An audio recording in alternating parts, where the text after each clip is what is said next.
Pitié Seigneur, car nous avons péché.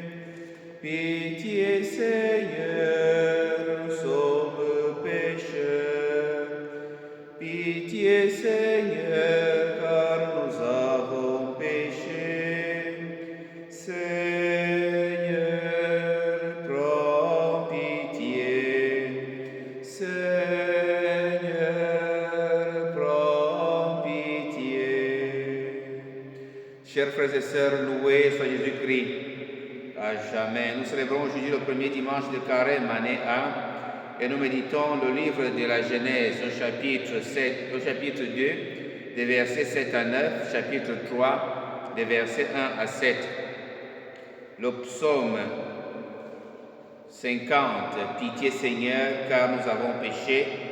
La deuxième lecture, tirée de la lettre de Saint Paul apôtre aux Romains, chapitre 5, des versets 12 à 19, et l'évangile de Saint Matthieu au chapitre 4 des versets 1 à 11. Le livre de la Genèse montre la douloureuse expérience humaine. L'homme a devant lui le bien et le mal, comme nous pourrons dire dans le livre du Deutéronome au chapitre 30 des versets 15. Vois, je mets aujourd'hui devant vous le chemin de la vie et le chemin de la mort. Ou dans le livre du prophète Michée, au chapitre 6, verset 8, on t'a fait connaître, ô homme, ce qui est bien. Mais pour une raison ou pour une autre, nous préférons le mal, nous préférons la mort, nous préférons la tristesse, parce que nous nous laissons abuser par leur apparence trompeuse. Le cas de la femme dans le livre de la Genèse que nous avons écouté dans la première lecture.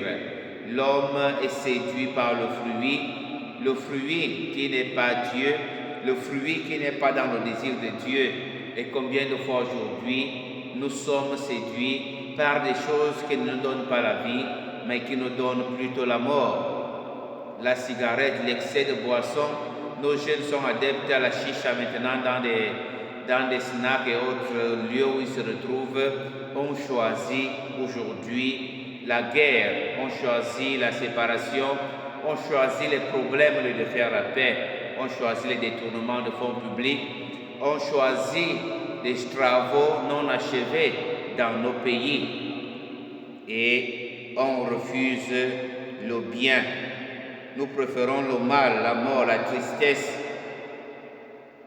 Cela nous arrive parce que nous avons une liberté vulnérable qui est attirée par le mal,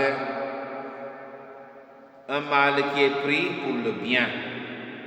Alors on peut se poser la question en ce début de carême, sommes-nous capables ou encore acceptons-nous de reconnaître ce mal qui empoisonne notre vie? Es-tu capable de reconnaître le mal qui empoisonne ta vie aujourd'hui? Et à la suite de l'illusion des biens qui nous pousse à faire le mal, l'évangile de Matthieu, présentant les tentations de Jésus, nous aide à choisir avec qui parcourir notre itinéraire quadragésimal. Tout ce que le diable promet à Jésus, Jésus l'obtiendra de son Père. Il va multiplier lui-même les pains. La première tentation, le diable lui demande de transformer les pierres en pain. Jésus même va multiplier le pain avec la puissance du Père. Le Père le sauvera de la mort. Deuxième tentation, jette-toi du haut, il a dit que les anges te porteront. Le Père lui donnera le règne. Il l'amène sur le toit du temple et lui présente les nations. Et Jésus dira, tout pouvoir m'a été donné au ciel et sur la terre. Alors, que peut donner le diable, chers frères et sœurs? La réponse n'est qu'une seule, rien. Alors pourquoi cours-tu derrière ces choses-là qui ne te sauvent pas? Pourquoi cours-tu derrière ces choses-là qui ne te donnent pas la vie? le chemin de carême que nous sommes en train de parcourir nous aide donc à choisir de le parcourir avec Dieu, de le parcourir avec la parole de Dieu, parce que Jésus résiste aux tentations de Satan avec la parole de Dieu. Que le Seigneur nous aide à choisir le bien et lutter efficacement contre le mal. Bon dimanche à tous et loué soit Jésus-Christ. À jamais.